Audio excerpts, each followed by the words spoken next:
ഹൈറിച്ചിന്റെ സ്വത്ത് മരവിപ്പിക്കാൻ സർക്കാർ വീണ്ടും ഉത്തരവിറക്കി. നടപടിക്രമങ്ങൾ പൂർത്തിയാക്കി സ്വത്ത് മരവിപ്പിക്കാനാണ് നിർദ്ദേശം. നേരത്തെ സ്വത്ത് മരവിപ്പിച്ചത് ഹൈക്കോടതി റദ്ദാക്കിയിരുന്നു. വിവരങ്ങളുമായി ന്യൂസ് ഡെസ്കിൽ നിന്ന് ഷപ്ന സിയാദ് ചേരുന്നു. ഷപ്ന, ഈ നേരത്തെ തന്നെ ഈ ഹൈറിച്ച് കേരളം കണ്ട ഏറ്റവും വലിയൊരു തട്ടിപ്പാണ് എന്നുള്ളൊരു രീതിയിലേക്ക് ഹൈക്കോടതി തന്നെ എത്തിയിരുന്നതാണ്. ഇവരുടെ സ്വത്ത് മരവിപ്പിച്ചത് ഹൈക്കോടതി റദ്ദാക്കുകയും ചെയ്തിരുന്നതാണ്. ഇപ്പോൾ എന്താണ് പുതിയ സർക്കാർ ഉത്തരവിലൂടെ നമ്മൾ മനസ്സിലാക്കേണ്ടത്? ലക്ഷ്മി, ഇന്നലെയാണ് ഹൈറിച്ച് ഓൺലൈൻ ഷോപ്പിയുടെ സ്വത്ത് മരവിപ്പിച്ച നടപടി ഹൈക്കോടതി റദ്ദാക്കിയത്.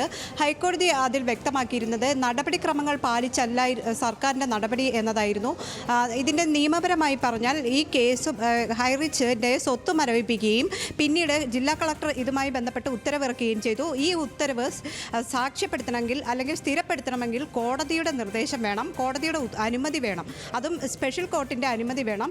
ഇത്തരത്തിൽ അനുമതി വേണമെന്നിരിക്കെ 60 ദിവസത്തിനുള്ളിൽ സർക്കാർ ഇതിന് അപേക്ഷ നൽകേണ്ടതുണ്ട്. എന്നാൽ സർക്കാർ നേരത്തെ അപേക്ഷ നൽകിയത് 71 ദിവസം ആയിരുന്നു. അതായത് 11 ദിവസത്തെ വ്യത്യാസത്തിലാണ് സർക്കാർ അപേക്ഷ നൽകിയത്. ഇത് നിയമപരമായി നിലനിൽക്കില്ല എന്നതായിരുന്നു ഹൈറിച്ച് ഉടമകളുടെ വാദം.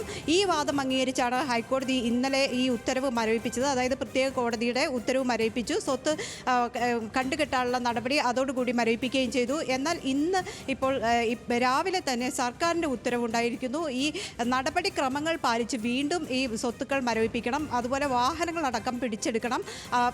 മറ്റൊന്ന് KSFE പോലുള്ള സ്ഥാപനങ്ങളിലെ അക്കൗണ്ടുകൾ, അത്തരത്തിലുള്ള ചിട്ടി പോലുള്ള സ്ഥാപനങ്ങൾ ഉണ്ടെങ്കിൽ അതിൻ്റെ അക്കൗണ്ടുകൾ മരവിപ്പിക്കണം. ആ രീതിയിൽ എല്ലാ സ്വത്തുക്കളും മരവിപ്പിക്കാനുള്ള അടിയന്തരമായ ഉത്തരവ് സർക്കാർ പുറത്തിറക്കിയിരിക്കുന്നു. ഒറ്റ ദിവസം കണ്ടാണ് ഇതിൻ്റെ നടപടി എന്നതാണ് ഇതിലെ ഏറ്റവും പ്രധാനപ്പെട്ട വശം. DGP ഓഫീസിൽ നിന്ന് senior government leader P. Narayanan അടിയന്തരമായി കത്തെഴുതുകയും ഇത്തരത്തിൽ ഈ ഹൈക്കോടതി ഉത്തരവ് വന്നതോടുകൂടി ഹൈറിച്ച് ഉടമകൾ സ്വത്തുക്കൾ മരവിപ്പിച്ച നടപടി ഒഴിവായി എന്ന് ചൂണ്ടിക്കാണിച്ച് ഈ സ്വത്തുക്കൾ പിൻവലിക്കാനും അല്ലെങ്കിൽ ഈ അക്കൗണ്ടുകളിൽ നിന്ന് പണം പിൻവലിക്കാനും സ്വത്തുക്കൾ മാറ്റാനുമുള്ള സാധ്യതയുണ്ട്.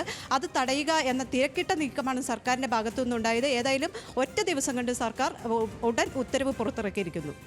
ഈ ഷപ്ന, അതായത് ഈ നടപടിക്രമങ്ങളെല്ലാം പൂർത്തിയാക്കി സ്വത്ത് മരവിപ്പിക്കാനാണ് ഇപ്പോൾ നിർദ്ദേശം നൽകിയിരിക്കുന്നത്. അപ്പോൾ ഈ നിർദ്ദേശത്തിനെതിരെ വേണമെങ്കിൽ ഈ ഹൈറിച്ച് അവർക്ക് ഇനി കോടതിയെ സമീപിച്ചുകൂടെ? അങ്ങനെ ഒരു വശമില്ലേ?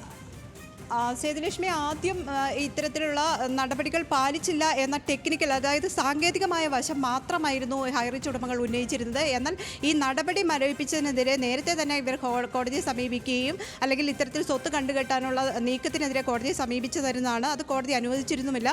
ഇന്നലെ ഇപ്പോൾ ഹൈക്കോടതിയിൽ നിന്ന് ഇത്തരം ഒരു ഉത്തരവുണ്ടായത് തികച്ചും സാങ്കേതികമായ കാര്യം ചൂണ്ടിക്കാണിച്ച് മാത്രമായിരുന്നു. അത്തരത്തിലുള്ള സാങ്കേതിക പിഴവുകൾ തിരുത്തി നടപടിക്രമങ്ങൾ പാലിച്ച് ഇവരുടെ സ്വത്തുക്കൾ കണ്ടുകെട്ടണം എന്നൊരാവശ്യമാണ് ഇപ്പോൾ സർക്കാർ ഉന്നയിച്ചിരിക്കുന്നത്. അതിനു വേണ്ടിയിട്ടാണ് ഇപ്പോൾ സർക്കാർ അടിയന്തരമായി ഇത്തരത്തിലൊരു ഉത്തരവ് പുറത്തിറക്കിയത്. ശരി ഷപ്ന, എന്താണെങ്കിലും ഹൈറിച്ചിന്റെ സ്വത്ത് മരവിപ്പിക്കാൻ സർക്കാർ വീണ്ടും ഉത്തരവിറക്കിയിരിക്കുന്നു. ഈ ഹൈക്കോടതി ഇവരുടെ നേരത്തെ സ്വത്ത് മരവിപ്പിച്ചത് റദ്ദാക്കിയിരുന്നു. ഇതിന് പുറമെയാണ് ഇപ്പോൾ സർക്കാർ വീണ്ടും ഹൈറിച്ചിന്റെ സ്വത്ത് മരവിപ്പിക്കാൻ ഉത്തരവിറക്കിയിരിക്കുന്നത്. നടപടിക്രമങ്ങളെല്ലാം പൂർത്തിയാക്കിയതിനു ശേഷം സ്വത്ത് മരവിപ്പിക്കാനാണ് നിർദ്ദേശം നൽകിയിരിക്കുന്നത്. ഷപ്ന സിയാദാണ് ന്യൂസ് ഡെസ്കിൽ നിന്ന് വിശദമായി ഈ വാർത്തയുടെ വിവരങ്ങൾ പ്രേക്ഷകരിലേക്ക് എത്തിച്ചു.